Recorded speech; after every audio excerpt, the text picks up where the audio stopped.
नमस्कार। SPT news में आपका स्वागत है। पेश है आज बुधवार सुबह 6:15 राजस्थान की 15 बड़ी खबरों में। मरुधरा के लोगों के लिए इस बार मानसून का इंतजार थोड़ा और लंबा और पसीने से तरबतर होने वाला है। मौसम विभाग के ताजा आंकड़ों और अंतरिक्ष से आई सैटेलाइट तस्वीरों ने एक बड़ा और मायूस करने वाला खुलासा किया है। राजस्थान से जो मानसून अमूमन 25 जून तक अपनी धुआंधार दस्तक देता था, वह अब करीब एक हफ्ता की देरी से यानी 30 जून के आसपास ही एंट्री मार पाएगा। मौसम विभाग द्वारा जारी ताजा रिपोर्ट के अनुसार 4 से 15 जून के बीच देश में उम्मीद से बेहद कम पानी बरसा है। इस अवधि में जहां सामान्यतः 53.7 मिलीमीटर बारिश होनी चाहिए, वहां केवल 19.2 मिलीमीटर बारिश रिकॉर्ड की गई है। राजस्थान के शिक्षा विभाग ने एक बार फिर राष्ट्रीय स्तर पर अपनी पहचान बनाई है। शिक्षा मंत्रालय भारत सरकार की महत्वाकांक्षी पहल स्वच्छ एवं हरित विद्यालय रेटिंग 2025-26 में राजस्थान ने पूरे देश में तीसरा स्थान हासिल किया है। इस उपलब्धि के तहत प्रदेश के 11 विद्यालयों को राष्ट्रीय स्तर का मेरिट प्रमाण पत्र प्रदान किया गया है। ये सम्मान विद्यालयों में स्वच्छता, स्वच्छ पेयजल, शौचालयों की स्थिति, कचरा प्रबंधन, जल संरक्षण, हरित आवरण और पर्यावरणीय स्थिरता जैसे क्षेत्रों में किए गए बेहतरीन कार्यों के लिए दिए गए हैं। राजधानी के सबसे हाई प्रोफाइल वीआईपी क्षेत्र सिविल लाइंस में मंगलवार को समय हड़कंप मच गया, जब इलाके में करीब आधे घंटे से बिजली आपूर्ति पूरी तरह बाधित हो गई। इस पावर कट का असर राजस्थान के उप मुख्यमंत्री समेत कई कैबिनेट मंत्रियों के सरकारी आवासों पर पड़ा, जहां बिजली पूरी तरह गुल रही। बिजली जाने के बाद मंत्रियों के स्टाफ और सुरक्षा कर्मियों की ओर से डिस्कॉम के आला अधिकारियों और अभियंताओं को लगातार फोन किए जाने लगे। बताया जा रहा है कि यह व्यवधान हीरापुरा ग्रिड सब स्टेशन पर आए एक और तकनीकी फॉल्ट के कारण पैदा हुआ है। जैसलमेर शहर में मंगलवार को जैन समाज की 250 साल पुरानी ऐतिहासिक बिल्डिंग धराशायी हो गई। इमारत के पास से एक दूसरी बिल्डिंग में अवैध बेसमेंट बनाने के लिए खुदाई की जा रही थी, जिसके कारण ऐतिहासिक बिल्डिंग कमजोर होकर ढह गई। पड़ोसी हर्ष जैन ने बताया कि ढहने वाली बिल्डिंग का नाम उपासरा है, जो ऐतिहासिक पटवा हवेली के ठीक पीछे स्थित है।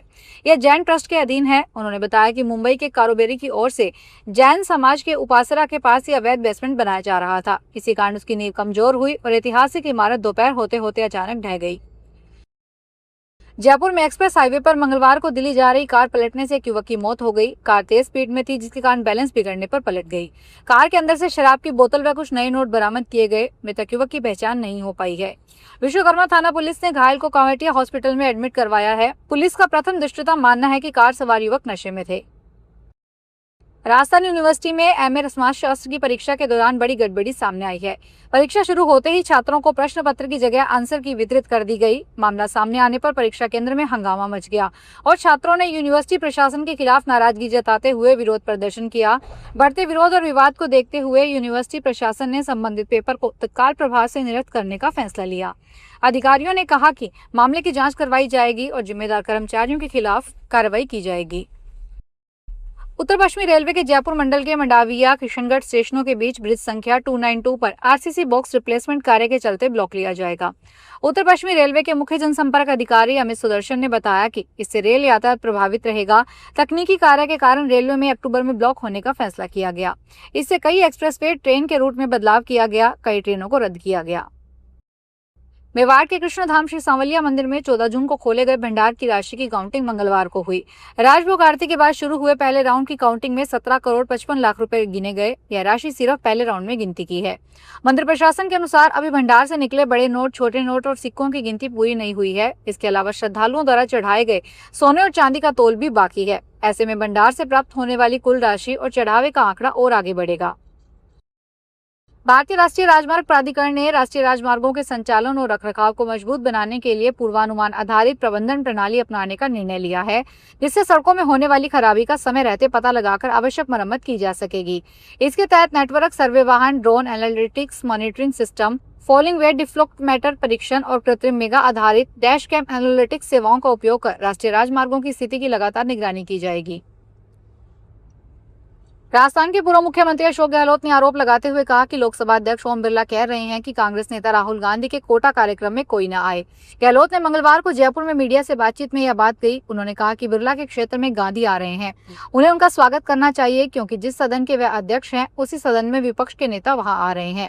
स्वागत करने की बात तो दूर, वहां ऐसा संदेश दे दिया गया है जैसे कि बिरला इसके खिलाफ है और कोई भी वहां न जाए।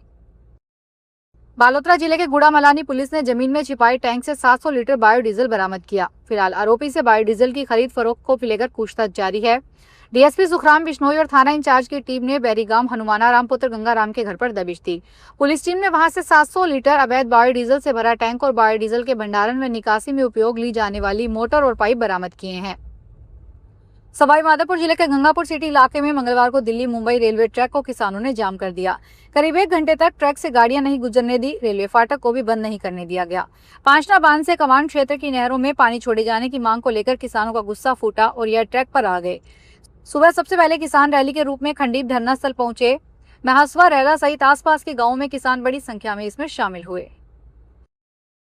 जयपुर में कांग्रेस जनता पार्टी के फाउंडर अभिजीत दीपके की पिटाई करने वाले 5 आरोपियों को मंगलवार को जमानत मिल गई। एडवोकेट बसंत पारिक ने बताया कि पुलिस से 5 को सोमवार को शांति भंग के आरोप में गिरफ्त पकड़ा था। सभी को 20-20 हजार के बॉन्ड पर जमानत देते हुए 6-6 महीने के लिए पाबंद भी किया गया। दरअसल सोमवार को शहीद स्मारक पर प्रदर्शन के दौरान इन्होंने सीजेपी के फाउंडर पर हमला किया था। राजस्थान में अलवर में चल रहे अतिक्रमण हटाओ अभियान के बीच सराफा बाजार और बजाजा बाजार के आभूषण विक्रेताओं और व्यापारियों ने अपनी सुरक्षा को लेकर चिंता जताते हुए निगम आयुक्त सोहन सिंह नरूका से मुलाकात करके अपनी समस्याएं बताई। आभूषण विक्रेता संघ के अध्यक्ष दीपक गर्ग ने मंगलवार को बताया कि सराफा बाजार और बजाजा बाजार का अधिकतर ढांचा रियासत काल का बना हुआ है। कई दुकानों के सामने के चबूतरे, नालियों के ऊपर बने हिस्से और दोहरे शटर वर्षों पुराने हैं। उन्होंने कहा कि इन बाजारों में सबसे अधिक सराफा की दुकानें हैं, जहाँ करोड़ों रुपए का सामान रहता है। कृषि उपज मंडी नागौर में जून के पहले पखवाड़े के दौरान मसाला और औषधीय फसलों के भाव में तेजी का रुख देखने को मिला। 4 जून से 15 जून तक के मंडी भावों में विश्लेषण में जीरा सबसे मजबूत जिन्स के रूप में उभरा है। इस अवधि में जीरे के अधिकतम भाव 19,700 रुपए से बढ़कर 21,500 रुपए प्रति क्विंटल तक पहुंच गए। वहीं सौंफ, इसबगोल, सिंधी, युवा और सफेद तिल में भी मजबूती दर्ज की गई है। तो ये थी राजस्थान की 15 बड़ी खबरें। अगर आपको हमारा बुलेटिन पसंद आया हो तो वीडियो को लाइक करें, अपने दोस्तों से शेयर करें और चैनल को सब्सक्राइब करना ना भूलें। फिर मिलेंगे नई खबरों के साथ। धन्यवाद।